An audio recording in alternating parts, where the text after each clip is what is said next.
Hello everybody, and in this video I'm speaking about Unit 2, which is Language in Transition. A good question is, what is the meaning of the word transition?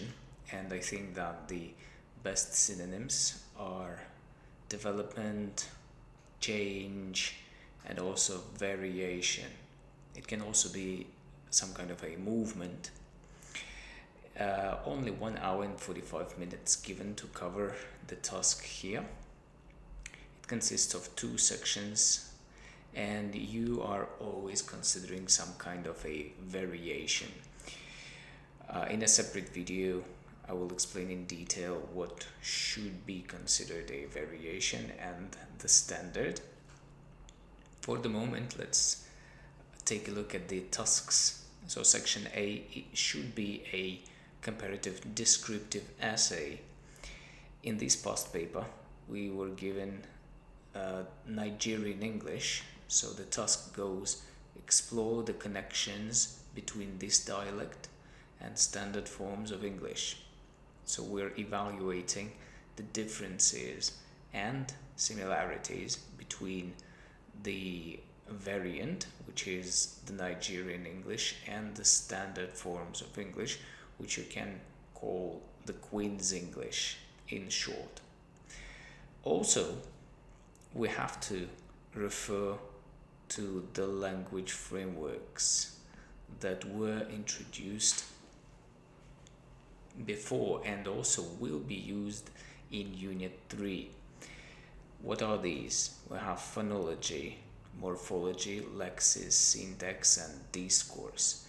Let's take a look at them in a nutshell. So phonology is about the phonemes and their qualities.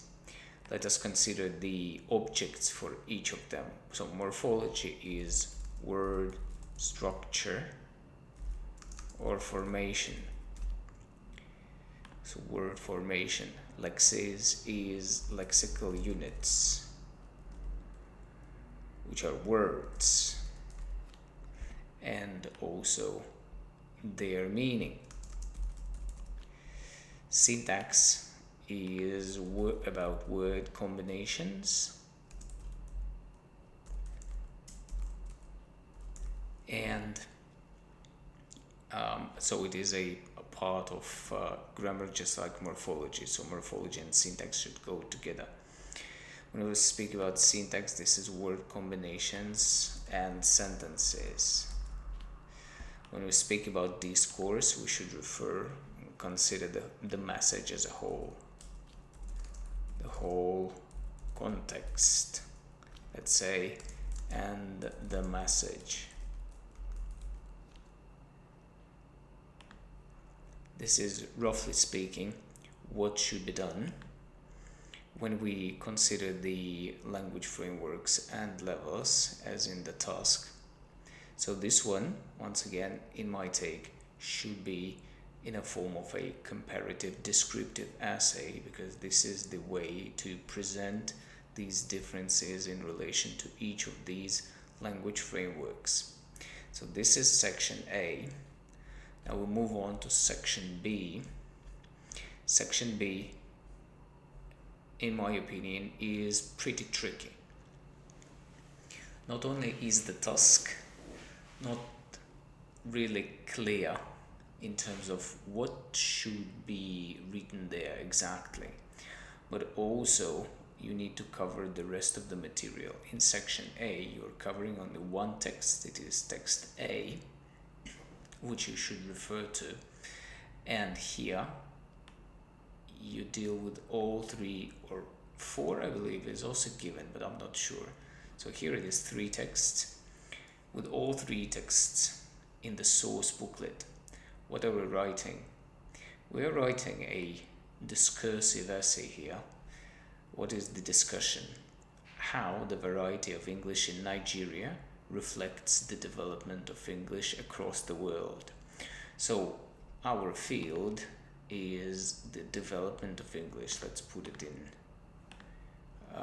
green.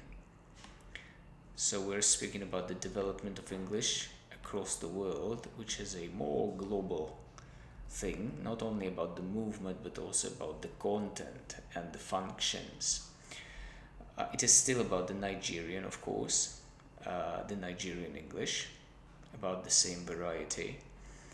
And what should we consider?